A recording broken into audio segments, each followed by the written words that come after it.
Hello and welcome to episode 79 of the Dragons Are Real podcast. My name is Pete Jones, and today in this episode we're going to have a look at some of the releases under ZineQuest III. But before we do that, just a couple of things I want to mention. First off, if you are interested in doing your own publishing, then you might want to consider Affinity Publisher. Now, the go-to for business for a long time now has been Adobe InDesign, but lots of people have been switching over to Affinity Publisher by Serif. Now, I used to use the old Serif Page Plus back 20 years ago, and it was a great little publishing suite.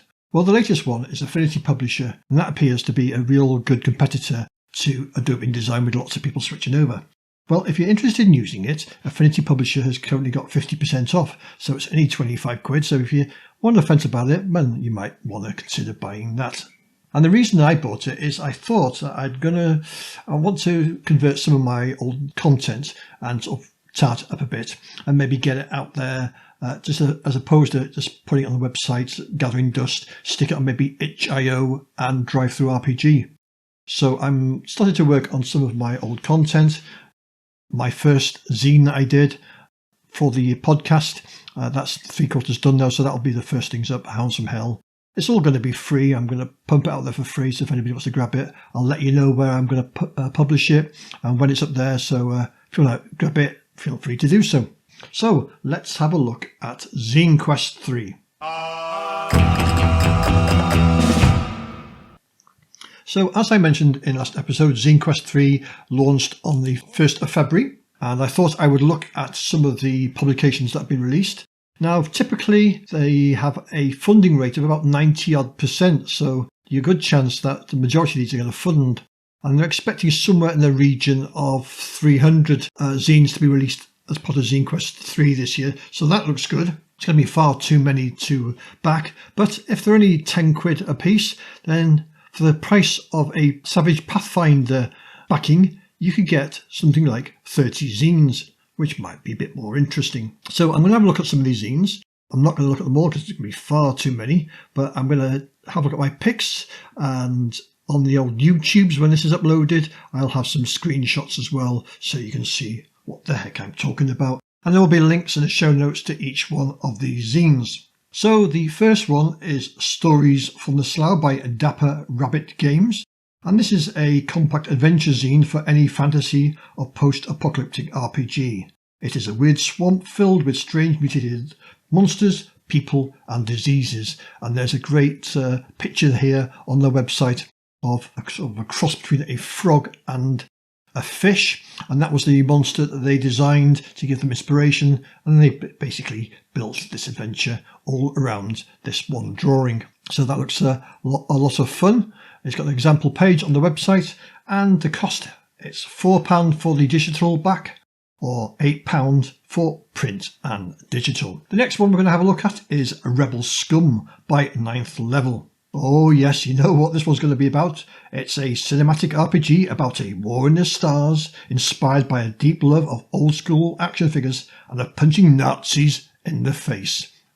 So yes, this is going to be a good one. And on their website they've got some nice action figure pictures for the character sheet done in the style of the kids' toys. It's powered by the Polymorph system. I've not heard of that one before, which powers mazes, the Excellence and Business Wizards. It's also the basis for a number of ZineQuest III offerings. So other ones to look out for are the very good Dogs of Chernobyl, Savage Sisters, Make Madness and more. And the core system, it says, is each player is represented by a single die from D4 to D10, which provides their role within the game. And whenever a player wants to do something, they roll a die, and they always and only ever roll one die.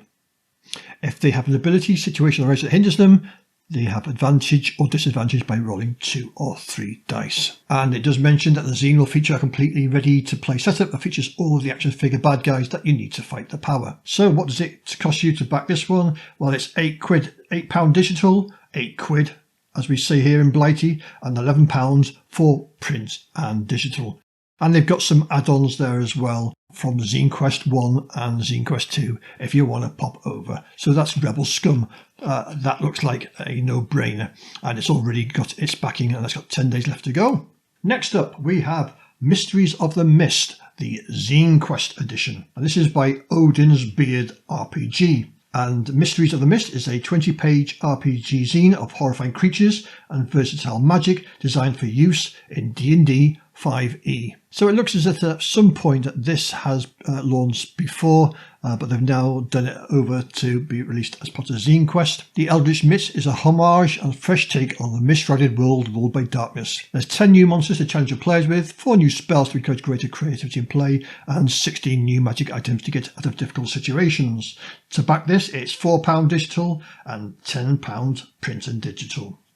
Next one up is The Drain, and this one is by Ian Usem, and this is a level 0 funnel adventure through an occult battlefield for the Mothership sci-fi horror RPG. Oh yes, I think there's going to be a few Mothership zines. It seems this year Mothership, Troika and Mortborg are the 3 big systems that people seem to be pushing things for, so this falls into the Mothership camp. This one's even got a nice fancy video as well. It's a 16-page zine packed with everything you need to churn out a crop of battle-hardened level 1 characters from level 0 rabble. It contains some brand new rules for Mothership, a funnel crawl mapped by Andrew Walter, vicious new items, and nice art on every spread. To back this one, this will cost you £4 digital, £10 print and digital. Next one I'm going to look at, The Haunted Hamlet and Other Hexes, is by Shane Walsh. This is 4 low prep modular locations to drop into your game.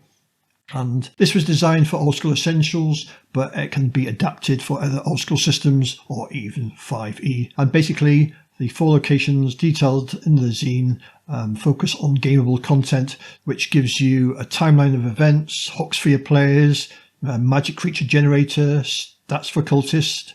So plenty of nice stuff here. 28 plus pages, and this one comes in at £5 digital or £10 print and digital. Okay, next up is Back Again from the Broken Land by Alexa Sargent, and this is a fantasy RPG about small adventures, sharing stories on the long walk home, inspired by Tolkien and powered by the Apocalypse. Now I do like the powered by the Apocalypse engine. This one is currently £6 digital and £11 print and digital. Again, this looks a nice one, 40 pages, saddle stitched. So there we go. I've noticed that some of them are mentioning saddle stitched. If any of these are fulfilling through drive-through, they're going to have a bit of a shock because drive-through is not doing saddle stitched anymore. But I know a lot of these, so they'll be printing at home. Now this one's a bit unique. This is Isometric Blanks by Fish in the Pot. And basically it's 7 blank isometric maps for you to use however you want. There's 5 different colours of the cover, and they've got pages inside with some blank isometric maps with some of the bases, and you can fill them to your heart's content. On the left hand side of the page you have the map, and on the right hand side of the page is blank, so you can put in some details. This one is in print only, and it's £4 print, and if you want it in the UK here it's £3 shipping, so that's not bad. Okay, next one is the Mervonian Hack, and this one is by Justin Bengston, and it uses a simple 2d6 rollover mechanic married to the principles of the Free Kriegspiel Revolution. Set in 6th century in Western Europe, a time of climate calamity, plague, conquest, social change and religious consolidation. This is £4 and this one is in print only. Next up we have Darkest Demons, Devils and Dungeons by Doug Tabb. This is a set of 3 small booklets or a PDF bundle, 22 pages in each booklet. Book 1 is Darkest Demons, which contains 6 to 7 over-the-top demons and a new way of looking at them and incorporating them into your game. The second book is Darkest Devils, which introduces 9 to 10 new, humorously literal yet lethal devils, and the third book provides a ridiculous dark dungeon with just a hint of Chick's Nightmare scenario for GMs to run their players through. And this is £3 digital, and it's only available print in the USA for obvious reasons. It's going to be too damn much to post. But this one looks very nice as well for £3. Yeah, that's a big tempter. Next up is the Wild Blue Yonder by Sivid Natanoj. Sorry if I butchered your name. This is a 30-something page RPG zine presenting a homegrown region that can easily be adapted or dropped into any campaign world. It's got hooks, NPCs, scenarios, factions and tables abound in a handy little travel size guide. And this is £4 in print or £8 print and digital. Up next is the 13th Fleet by Nathan Town. This is a Forged in the Dark sci-fi RPG of dark humour and treachery. It's light-hearted and occasionally cooperative role-playing experience. Officers of the Imperial Armada, and especially the 13th Fleet, have traditionally furthered themselves through ruthless deceit and the needless sacrifice of disposable red shirts. So yeah, this one doesn't look as if it takes itself too seriously, but this one is another nice presentation, and we've got a video on character creation as well. So if you like Forged in the Dark, this one might be right up your street. It's £3 digital, £6 digital with VTT assets, and £15 for print and digital. The next one of interest is Into the Black by Wolfsbane Manor. And this is a combination of short fiction, maps, character concepts, adventure hooks, and other source material that can be used in any tabletop role-playing game. And this is a sci-fi setting, if it wasn't clear, and set in the year 2319. The Solarian Union has colonised nearby worlds and now turns their eyes to the galaxy at large. I should be doing this in my Earl Jones voice. And this one is £5 digital, and it's print only to the USA. Up next is The Vast in the Dark by Charles Ferguson Avery. This is an exploration setting for the world's most popular role-playing game, 5e, and takes place in a crumbling alien wasteland filled with brutalist mega-structure ruins. It includes tools for generating massive areas to explore, as well as unique player options and gameplay changes to keep the focus on player choice and ingenuity over dice rolling and chance. This one is £4 digital, £8 print and digital. Next up is The Island of the Excellent by Malcolm Wilson. This is system agnostic with an adventure locale and hex crawl with maps, NPCs, loads of tables, dungeons, ruins, and more, all packed into 20-page-ish, because he's not finished it yet. Inspirations include the music of Atlantic Canada, never heard of them, Legends of the North Sea, Myths of Ancient Greece, Harryhausen movies, Guillermo del Toro's horror, and the weirdness of sword and sorcery. So there's a big mix there. That's £6 digital or £9 in print, but the print is very limited. There's only 75 print versions being sent out, so you're going to have to jump on quick on that one if that floats your boat.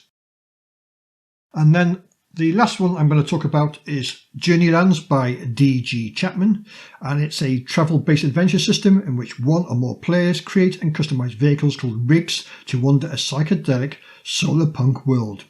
It's like One Piece meets the episode of The Simpsons with the Space Coyote, and that's digital only. And that's £5, and it's got some nice cutesy art on that one. Those are my choices on day one of the project. I'm sure there's going to be plenty more. Do check any of those out if any of those interest you, and jump on the ZineQuest bandwagon. I mean, that's only a snapshot of loads more, and I know I'm waiting for Tim Shorts' one to come out. That hasn't come out yet, which is going to be the Many Crypts of Lady Ingrate, so that's to come out. That's ZineQuest, my first look at it, so do check those out and see if you can grab yourself a few bargains and back some of the backers.